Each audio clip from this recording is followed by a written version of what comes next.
Applications of N-type and P-type semiconductors. There are basically three major applications in diodes, transistors, and solar cells. And all electronic devices are basically a combination of mainly these two, diode and transistors. Whether we are talking about ICs, integrated circuits, etc. Okay, these have diode and transistor semiconductor devices. Then solar cells also have these devices. Germanium and silicon are group 14 elements and therefore have a characteristic valence of 4 and form 4 bonds in diamond.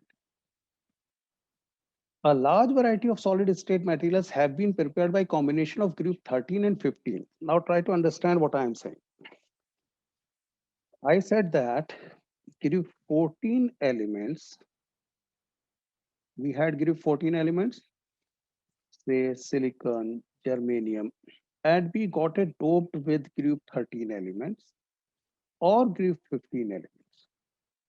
So either we doped group 14 with group 15 element, say arsenic, or group 13 element, say boron. But what has been observed that if we skip this one, if we add these two, group 13 and group 15, then also we simulate the average valence of 4 as in germanium and silicon, because here valence is 3 in group 13, in group 5 it is 5, average will be 4. And these combinations have shown greater applicability in electronic devices. They have better performance than doped germanium and silicon. So understand what I am saying? Initially, repeating the same thing. Group 14 elements we doped with group 15 elements. Now, because here there was one extra electron, that's why N-type semiconductor. When group 14 doped with group 13 elements, boron, etc., then one less electron, it means hole traveled, so P-type semiconductor. But what we have observed that if we add just these two, then also we can simulate average valence of group 14. And those materials are of greater importance in electronic devices. Similarly, group 12 and 16. So now you have here group 12 and group 16. The average of group 12 valence 2, group 6 valence 6, 2 plus 6 divided by 2, again 4. So it is also possible that we can mix group 12 and group 16 elements and we can simulate average valence equal to 4. So either group 13 and 15 mixed or group 12 and 16 mixed together give us the valence similar to germanium or silicon doped with other elements. Typical compounds of group 13 and 15 are indium and antimony mixed, aluminum and phosphorus, gallium and arsenic mixed. A typical structure of indium antimonide when indium is mixed with antimony, it is known as indium antimonide. This is just a typical structure that they all get bonded and give an average valence of 4 and it acts as semiconductor.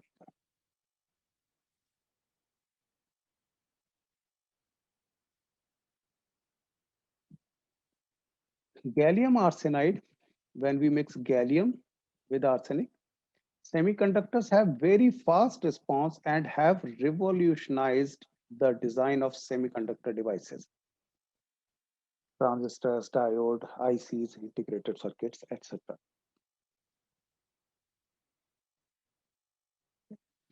So here gallium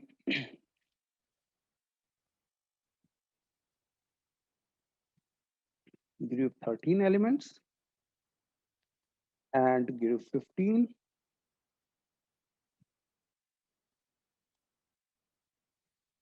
nitrogen, phosphorus, arsenic, antimony, bismuth. So if we mix gallium of group 13 and arsenic of group 15, we get average valence 4. And this semiconductor is of much more use as compared to silicon and germanium doped with other impurities. Zinc sulfide, cadmium sulfide, cadmium selenium, and mercury tellurium are examples of group 12 and 16 compounds mixed together. So these are also of great importance. These give average valence of 4 and act as semiconductors.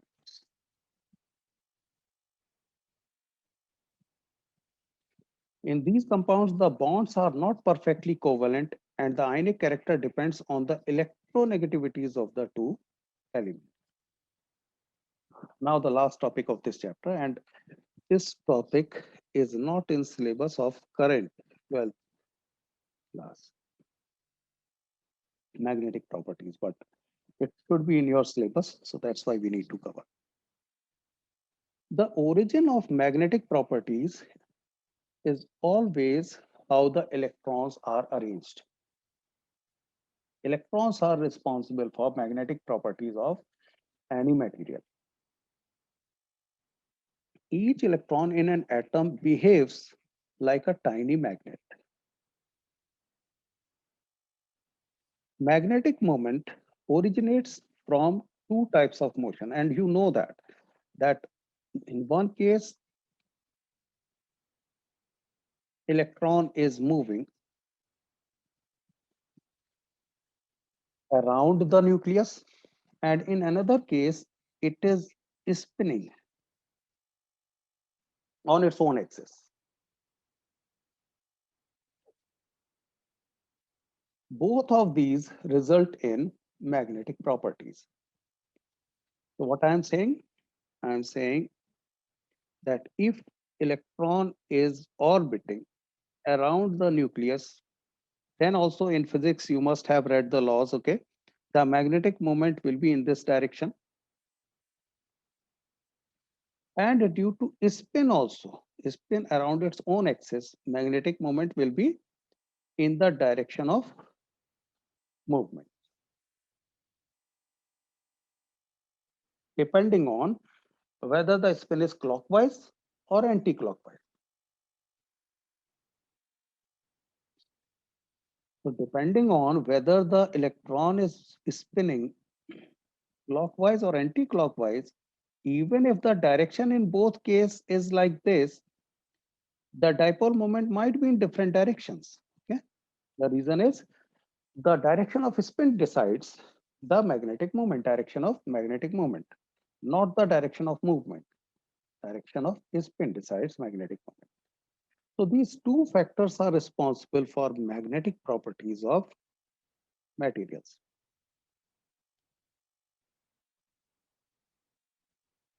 Movement, magnetic moment due to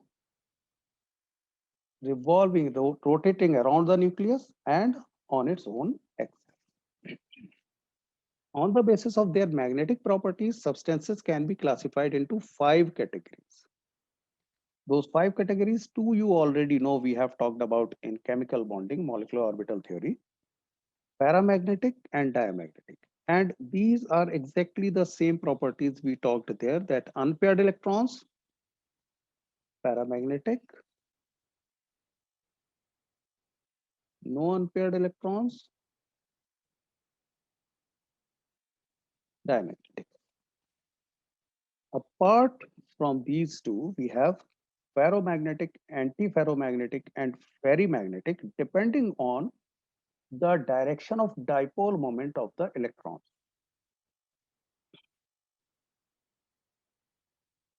Based on the direction of each electron, of direction of dipole moment,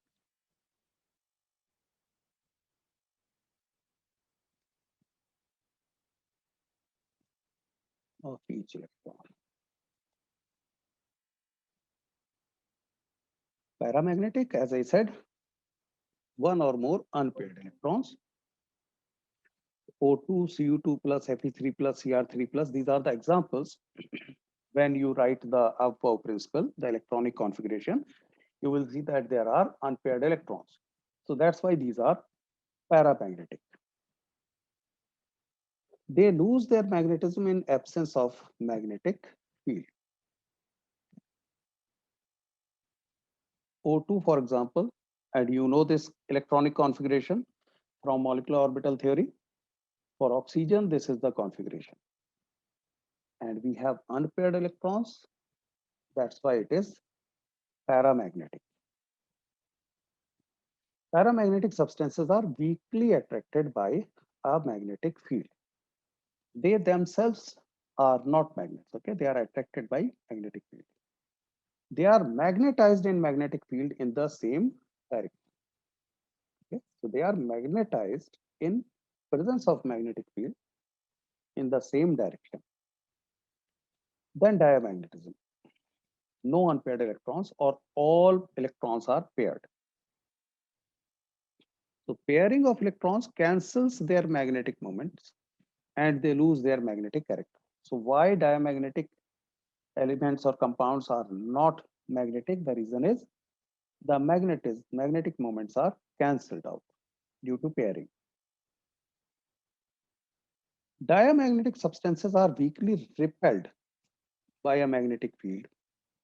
For example, H2O, NaCl, C6H8 are some examples of such substances. You can remember the examples, write down the examples. One mark questions appear from here. Diamagnetic, H2O, NaCl, C6H6, water, sodium chloride, benzene.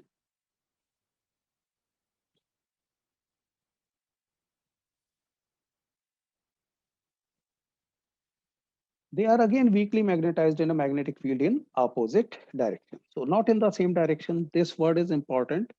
In case of paramagnetism, those are magnetized in the same direction of the magnetic field. In case of diamagnetism, in opposite direction.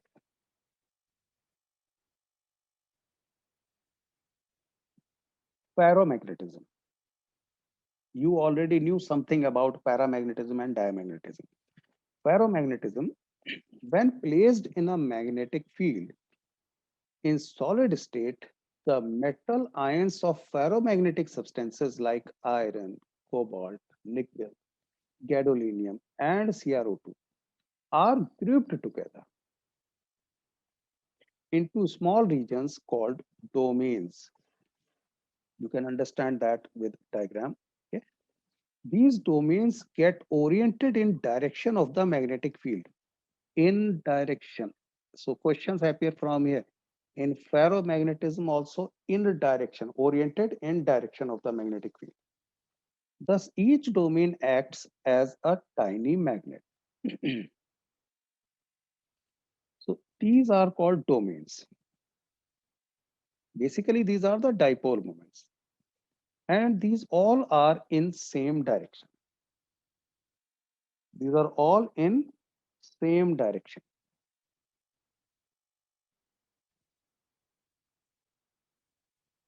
So there is no cancellation effect.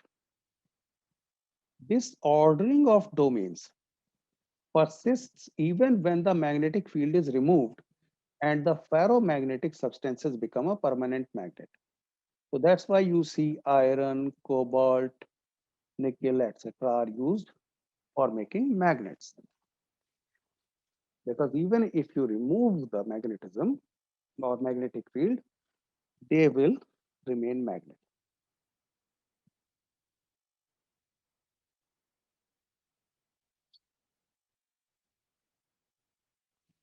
The way to remember it, if you can remember, iron, you can relate it with nickel, cobalt, gadolinium, etc. Gadolinium, etc. Yes, I'll show the previous slide, Arohi, just a second. Then you can remember it by name. It is ferro. So it is similar to ferrous. Ferro, ferrous. So that's how you can remember that ferromagnetism is related to iron, and iron can get magnetized permanently. So that's how you can interrelate and memorize the definition. And they can be permanent magnet only if the dipole moments or domains are in the same direction.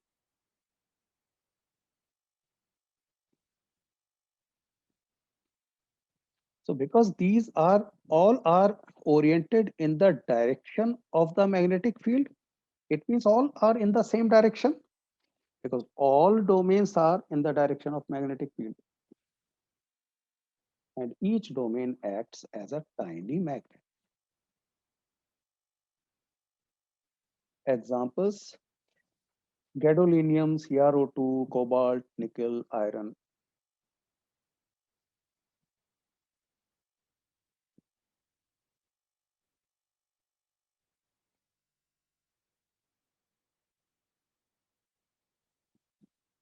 Then antiferromagnetism. Remember, this is not ferro. So obviously, we are not talking about ferro here. Antiferromagnetism.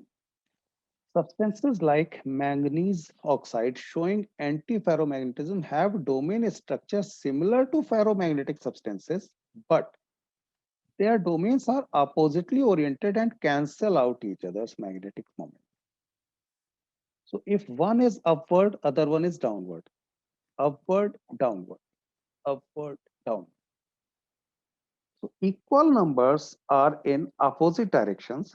So that's why the name antiferromagnetism, because it is opposite to ferromagnetism. Ferromagnetism is permanent dipole. Here, dipoles get cancelled. That's why antiferromagnetism.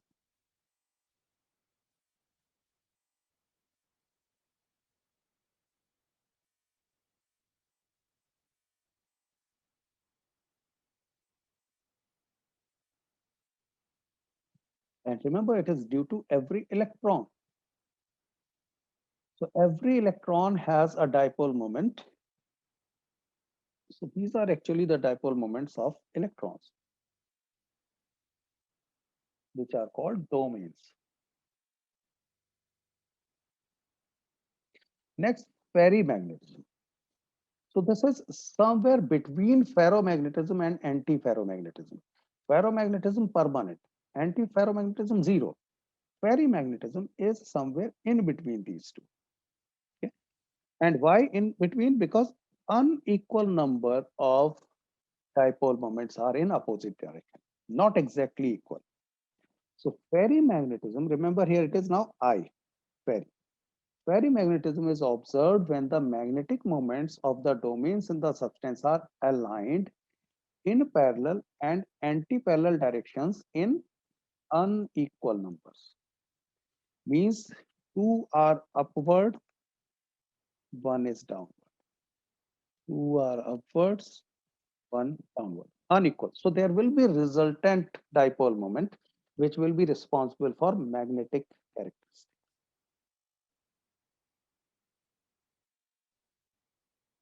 So in these cases, okay, Shivangi, okay, I'll go back. I'll go back just after this one. Okay.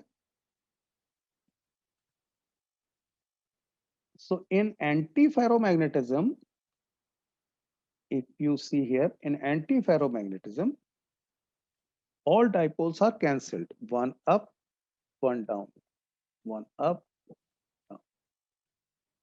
So net dipole moment is zero because they cancel out the dipole moments. So that it is opposite of ferromagnetism. Ferromagnetism permanent, antiferromagnetism zero. Ferrimagnetism in between ferromagnetism and antiferromagnetism. Okay. Unequal number of dipole moments will be in opposite directions. So there will be resultant dipole moment. They are weakly attracted by magnetic fields as compared to ferromagnetic substances. Because in ferromagnetic, all are in same direction. So ferromagnetic substances are attracted strongly by magnetic field as compared to ferrimagnetic.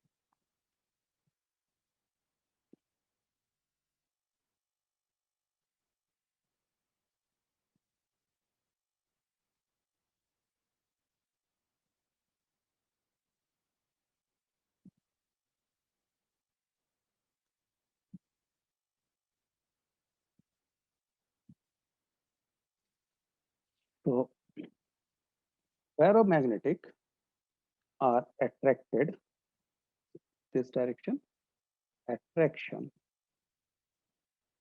by magnetic field. It decreases from ferromagnetic to antiferromagnetic. In ferromagnetic maximum, ferrimagnetic less, antiferromagnetic least.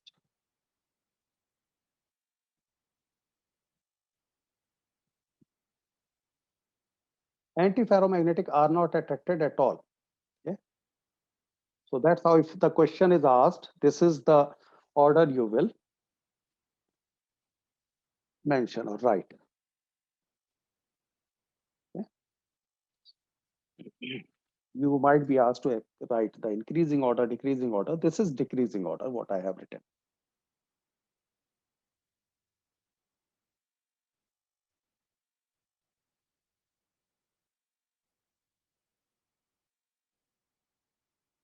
Examples, Fe3O4, MgFe2O4, ZnFe2O4.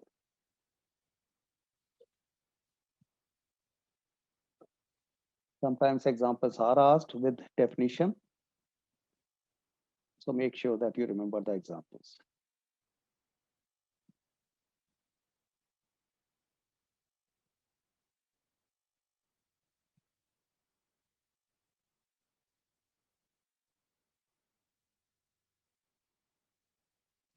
These substances lose ferrimagnetism on heating and become paramagnetic. So if the question is which type of substances lose ferrimagnetism or magnetism on heating and become paramagnetic, you will say ferrimagnetic substances like Fe3O4, MgFe2O4, ZnFe2O4.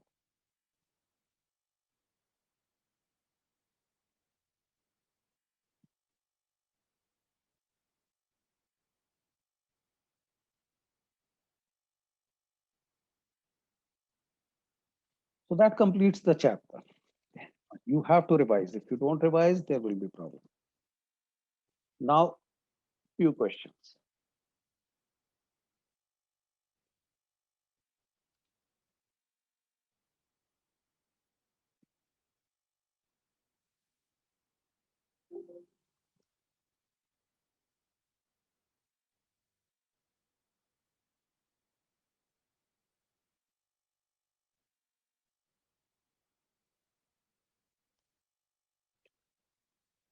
And the questions initially are of objective type, but these are not easy questions. Basically, these will test your knowledge. The first question here is, if NaCl is doped with 10 to the power minus 4 mole percent of SrCl2, the concentration of cation vacancies will be. You know, there will be cationic vacancies. If you remember, we talked about that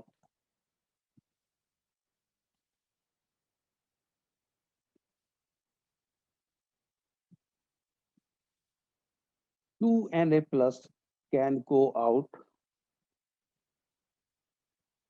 and 1 Sr2 plus can get in. Let's say these two vacancies created, but here 1 Sr2 plus is there.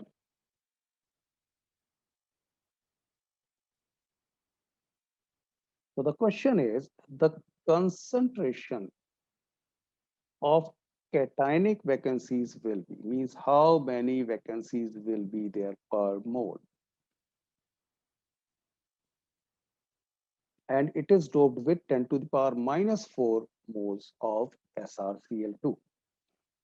Read the question again and then I'll explain. First, try to understand what I am saying. Initially, it was only NaCl.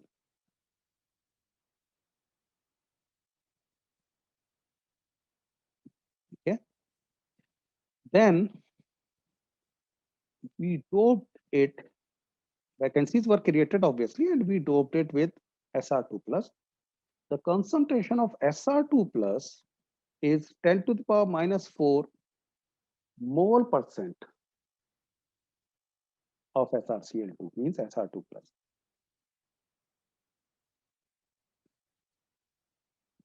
The question is, per mole, how many vacancies are there? Cationic vacancies are there.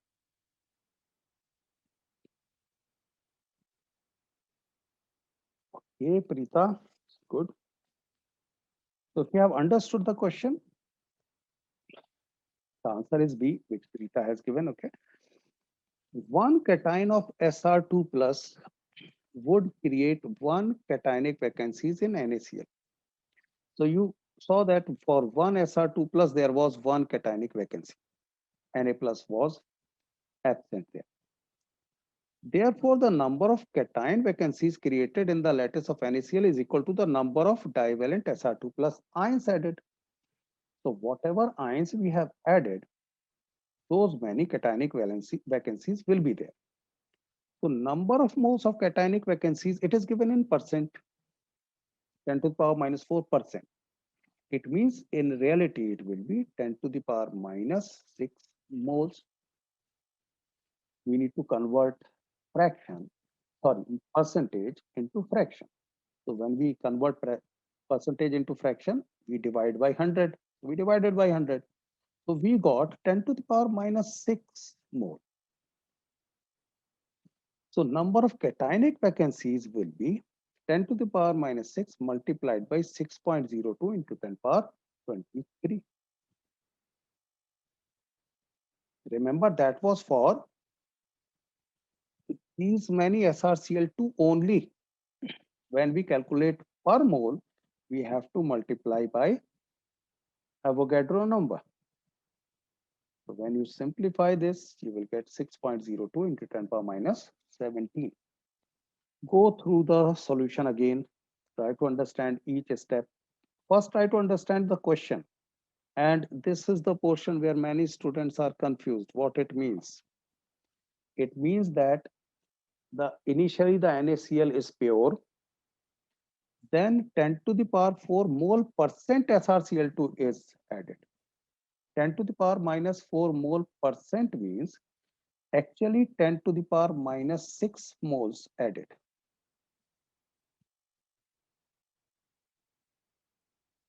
The concentration of cationic vacancies will be per mole. You need to multiply it by 6.02 into 10 power 23.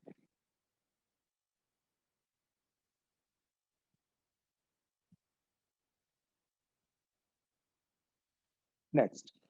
And this is something I asked you to memorize also, because these type of questions are asked and you can save time if you memorize. The fraction of total volume occupied by the atoms present in a simple cubic cell is. Okay, Ashi, correct answer.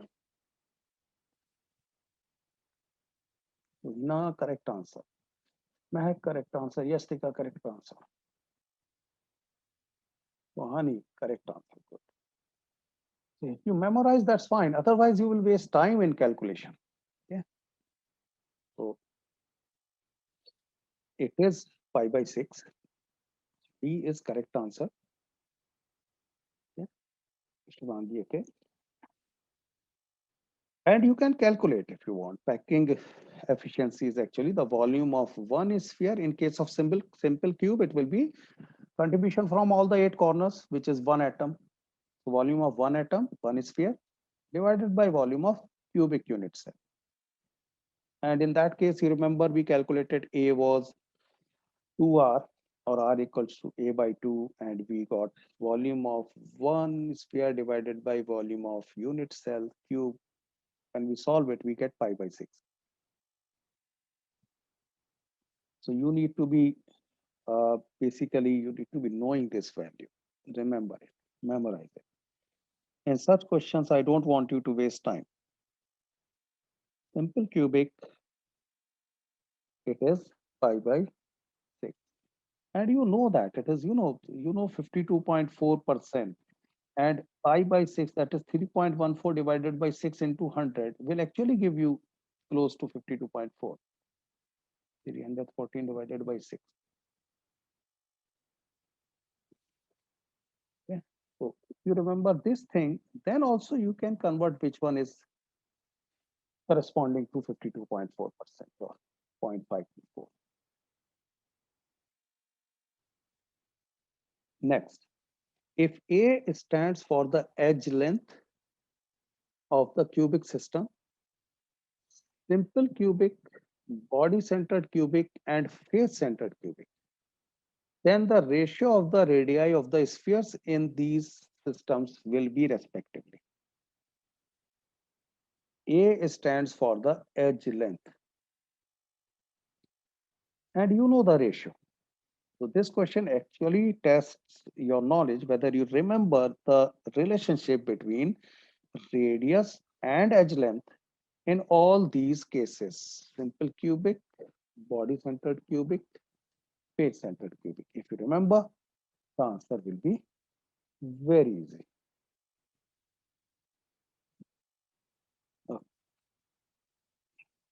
So for simple cubic, A equals to 2r, r is equal to a by 2. For body centered cubic, r equals to root 3a by 4. I told you to memorize all these values, and if you don't do that, you are going to face problem in exam. Okay. FCC r equals to root 2a by 4. So the ratio will be a by 2 root 3a by 4 root 2a by 4.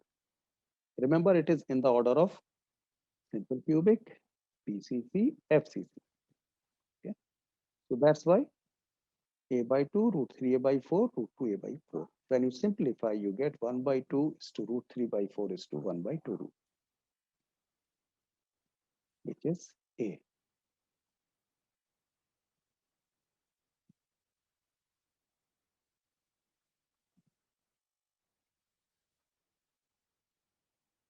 So if you have not done already, write these relationships and memorize. I would suggest you remember just in terms of R equals to something.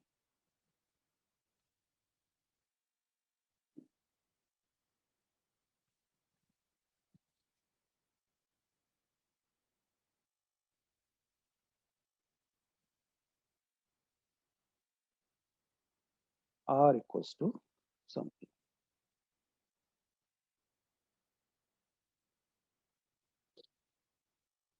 Make sure that you write these 2, 3 times, if possible, 4, 5 times on a rough page, and then you will see that you will start scoring good marks in chemistry.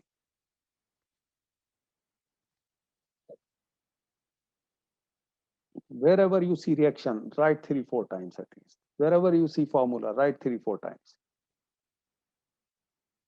Next, lithium metal crystallizes in a body-centered cubic crystal. And this is something you should remember also. These questions are basically some knowledge points also. So if in question it is written lithium metal crystallizes in BCC, you should remember this. Sometimes it is asked. Sometimes in the question it will be given that the crystal crystallizes similar to lithium. So you should know that lithium crystallizes in BCC cubic crystal. That is, if the length of the side of the unit cell of lithium is 351 picometers, the atomic radius of lithium will be. Now, who will tell me the answer? You know the relationship from previous question. For BCC, R is equal to what? You know that. So tell me the answer.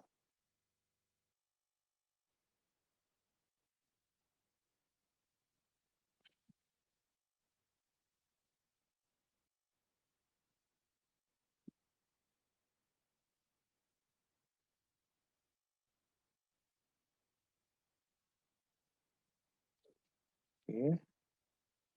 Ashish Ashwat, correct.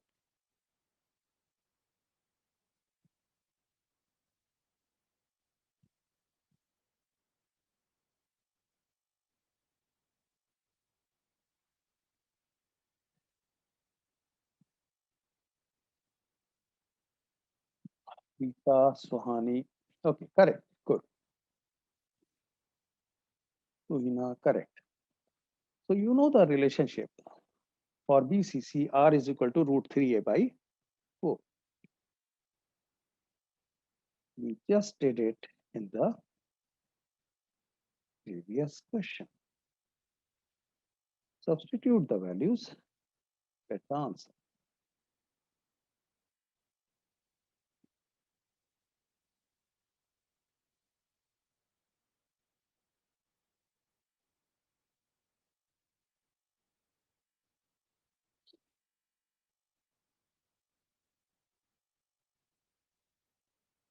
Next question. A metal crystallizes with FCC lattice. The edge of the unit cell is given. The diameter of the metal atom is. Who will tell me the answer?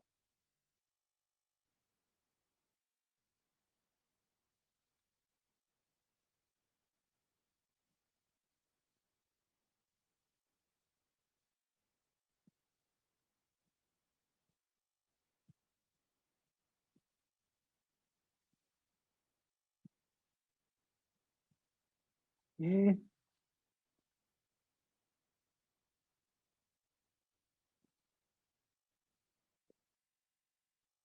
Ashi, correct. Back, read the question again. You have solved it correctly, but read the question again. What is asked? Sudeepta, read the question again. Mehak, now correct. Okay, so you identified. Sohani, correct. Arohi, correct. Diameter is asked, not the radius. That means it will be 288, not 144. Rita, correct. Arohi, Sudeepta, now correct. Okay. So you know the relationship for FCC, R is equal to root 2a by 4. Okay. So you need to remember like this. It is same thing what is written here, a by 2 root 2. Okay. But diameter will be 2 root 2 a by 4 means a by root 2.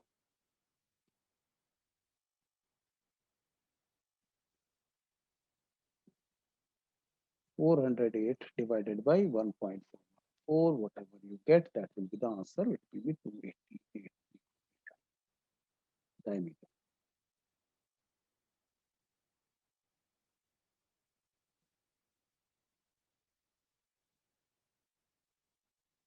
Next, a metal has FCC lattice.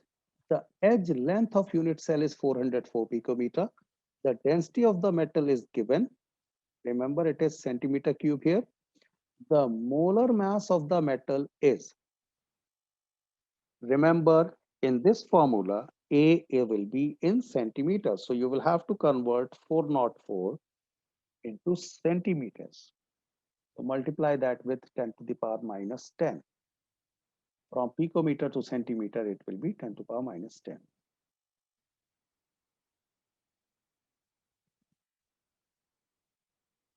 Okay. So if you don't remember the formula, this is the formula. Density is equal to Gm divided by A cube into Na. For FCC, the value of Z is 4. So substitute that value 4. Density is given 2.72. A, you have to write 404 into 10 to the power minus 10. 404 picometer is equal to 404 into 10 power minus 10 centimeters. That is 4.04 into 10 to the power minus 8 centimeters, which has been used here. When you solve it, you get 27 grams per mole, the molar mass. Molar mass is asked.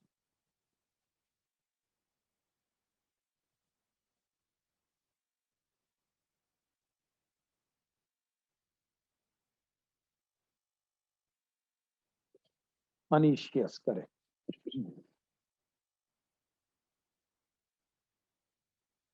Next, the number of carbon atoms per unit cell of diamond unit cell is. This is basically the question you have to remember some points here. Okay.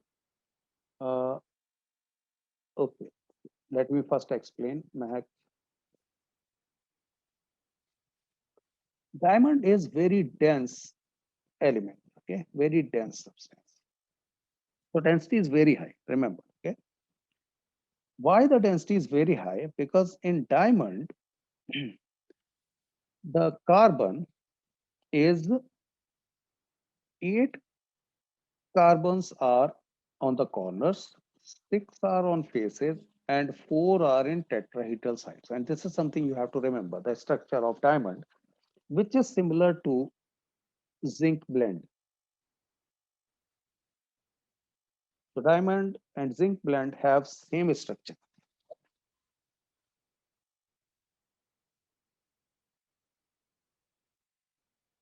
8 corners, 6 on faces, and then 4 in tetrahedral sides.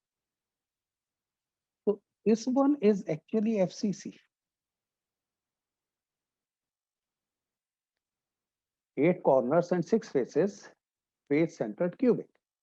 Apart from that, you have 4 tetrahedral points occupied.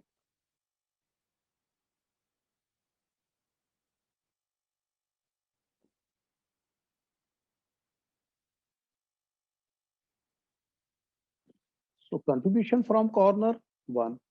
Contribution from faces, 3. Contribution from tetrahedral voids, there will be, whole atom in tetrahedral void. So 4 into 1, 4. The answer will be 8 atoms. To memorize that zinc blende and diamond have very dense structure. Zinc blende is not so hard. The reason is zinc and sulfur ions are large, much larger as compared to carbon. Carbon is much smaller. So that's why diamond is much, much denser than zinc blende.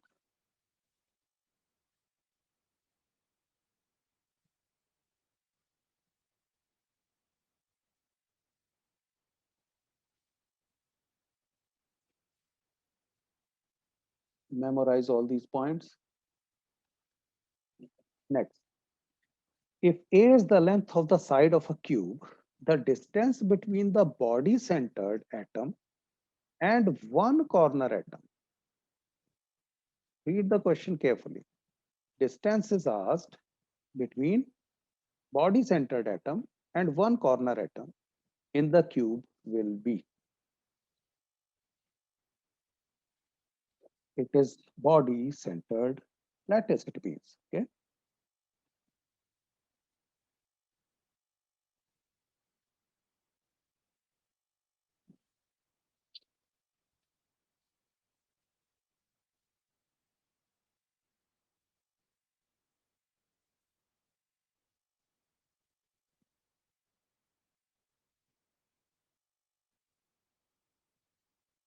The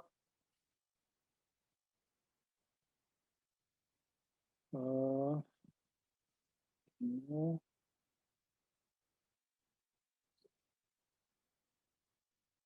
Shashwat, if your answer is to this question, then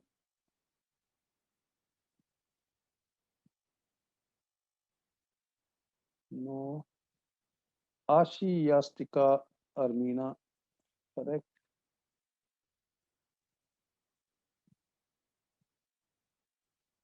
Okay, so the answer is D. And the reason is, if you remember, in body centered,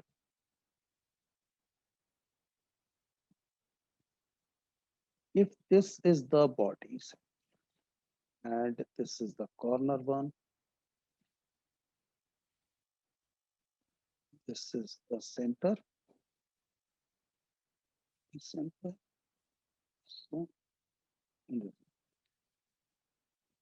the distance between the body centered and corner one will be this one.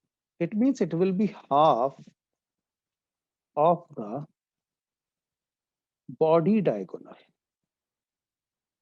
not face diagonal. It is body diagonal from front corner to back corner, front bottom corner to back top corner.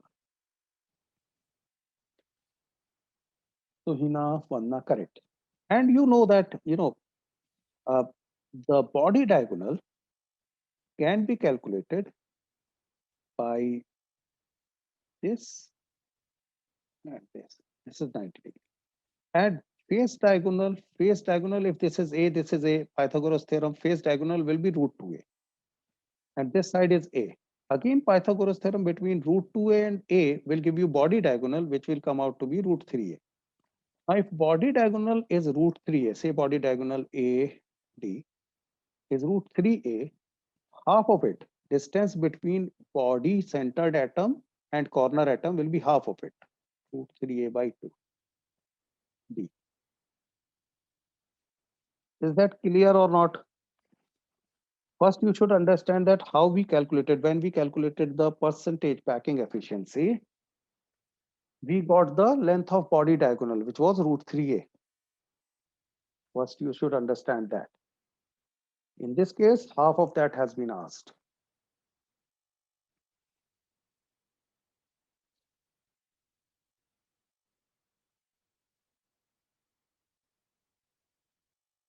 Next. And who will give me the correct answer? The vacant space in the BCC lattice unit cell is.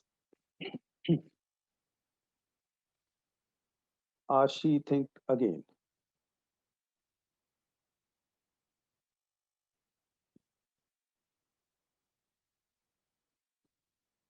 Okay, Ashi, correct. Yastika, think again.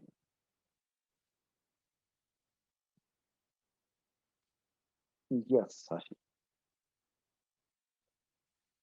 Rita, correct. Tuhina, think again. Shashwat, correct. Shivangi, correct. Suhani, correct. Vanna, correct. Good, good, good, good. For BCC, the packing efficiency is 68%. So vacant space will be 100 minus 68, that is 32%. Yes, Anish, correct. Here, vacant space has been asked. Packing 68%, vacant 32%.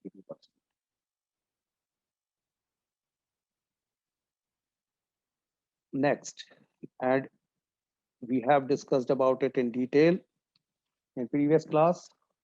Give me the correct answer. The correct statement regarding defects in crystalline solids is Frankel defect is a dislocation defect. Frankel defect is found in halides of alkaline earth metals. Schottky defects have no effect on the density of crystalline solids. May correct. Frankel defects decrease the density of crystalline solids. Shashwat correct. Vanna correct. Rita correct.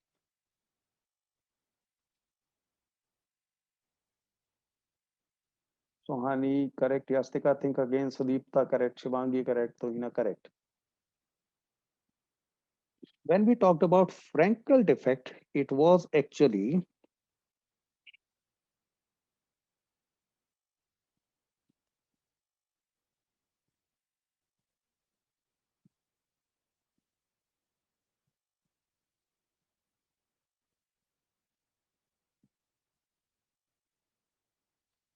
that one cation moved from here to another position in interstitial spaces.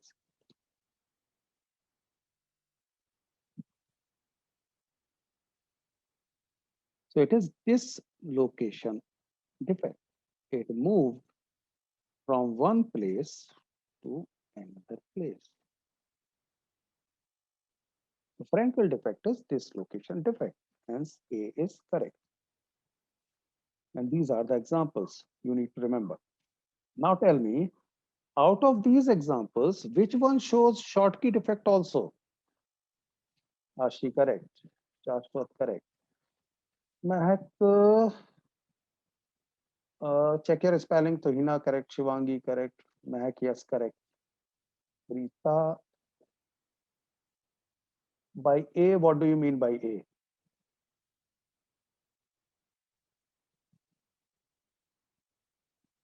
Okay, correct, Rita. Arohi, Vanna, correct. So here AGBR shows both Frankel as well as Schottky defect, and this is very common question. You need to remember that. Next, a given metal crystallizes out with a cubic structure having edge length this much. A is 361 picometer. If there are four metal atoms in one unit cell, what is the radius of one atom? Four metal atoms in one unit cell, what is the radius of the metal?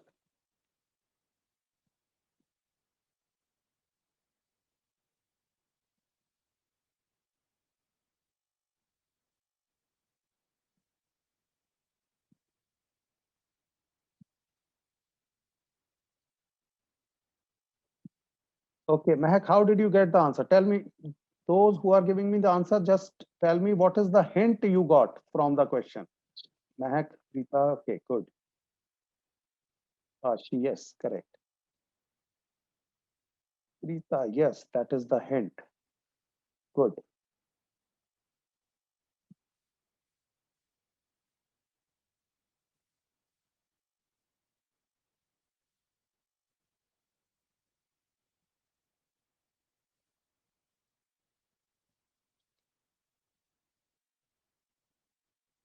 Tuhina, yes, yes, Sashi, correct. So basically, the hint here is it says there are four metal atoms. It means it is FCC. Okay. And FCC, R is equal to root 2a by 4.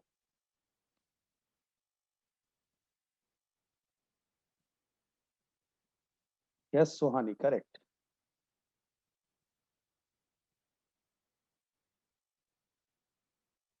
So the question didn't explicitly say the structure is FCC. Rather, it gave you hint that there are four metal atoms and you got it that it is FCC structure.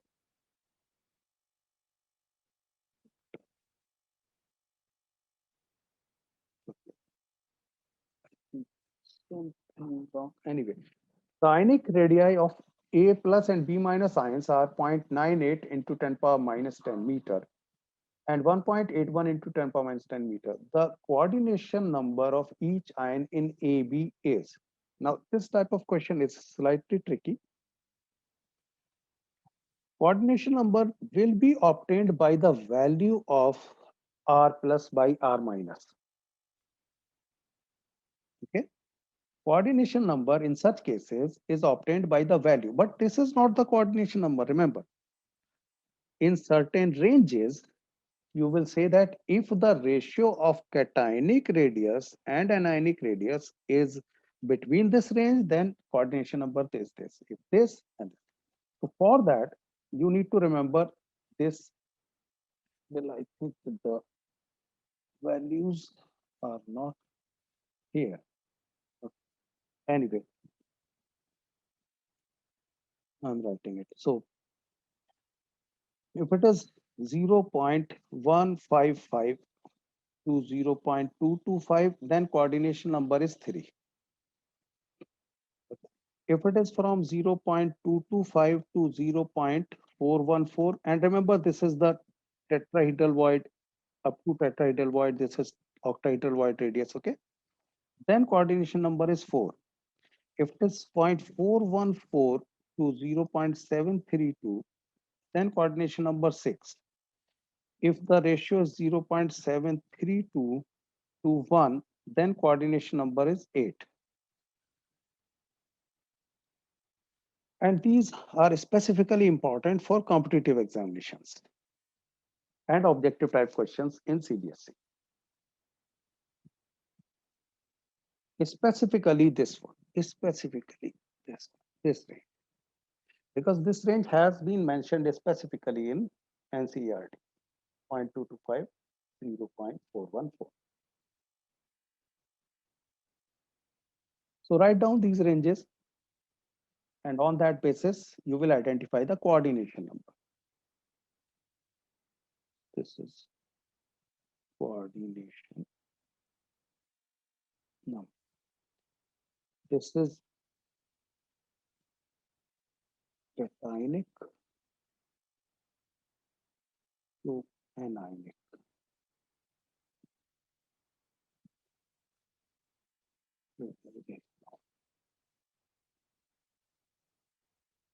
Means in simple terms, R plus divided by R minus.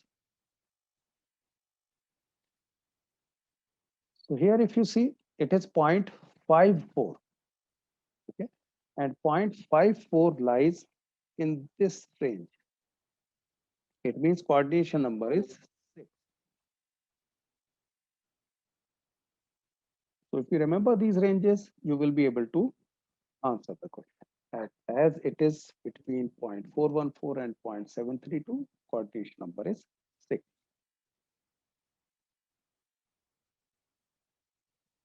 Next, in calcium chloride, having the fluorite structure, the coordination number for calcium and fluoride ion are.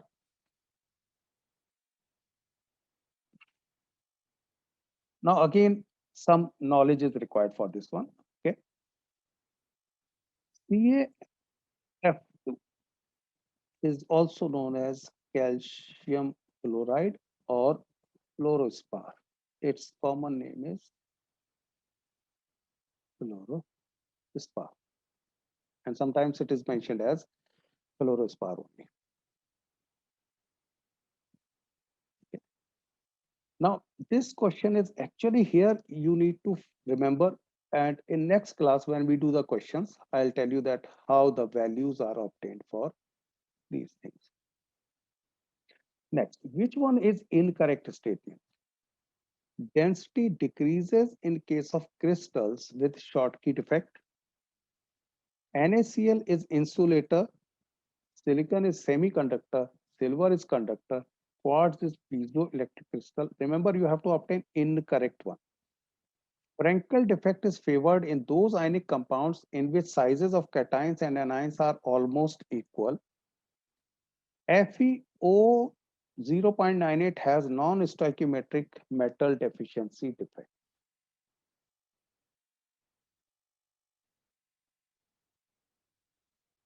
And remember, you need to choose the one which is most incorrect. You need to choose the one which is most incorrect.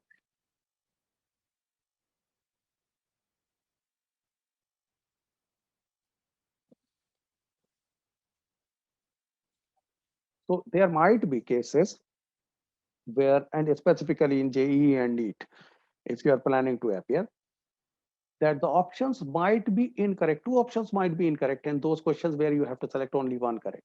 But you need to select the one which is most incorrect. So here basically both C and D are incorrect. And D is most incorrect. The reason is it says that if this is true, actually it is Fe 0.93 or 95 or 96. Oh, if this one is true, this is actually metal excess defect. Otherwise, however, this one is metal deficiency defect we talked about. So there is no such compound as FeO 0.98.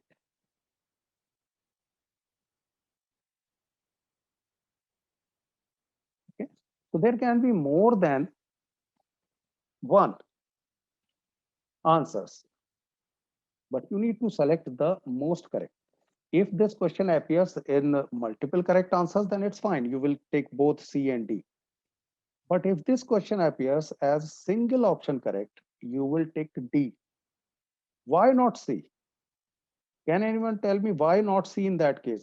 Although C is also correct. Yes, Sashi, correct. Because AGBR is exception. AGBR has comparable sizes of cation and anion. Shivangi, correct. So that's why D is more correct. Otherwise, both are incorrect statements and hence the correct answers.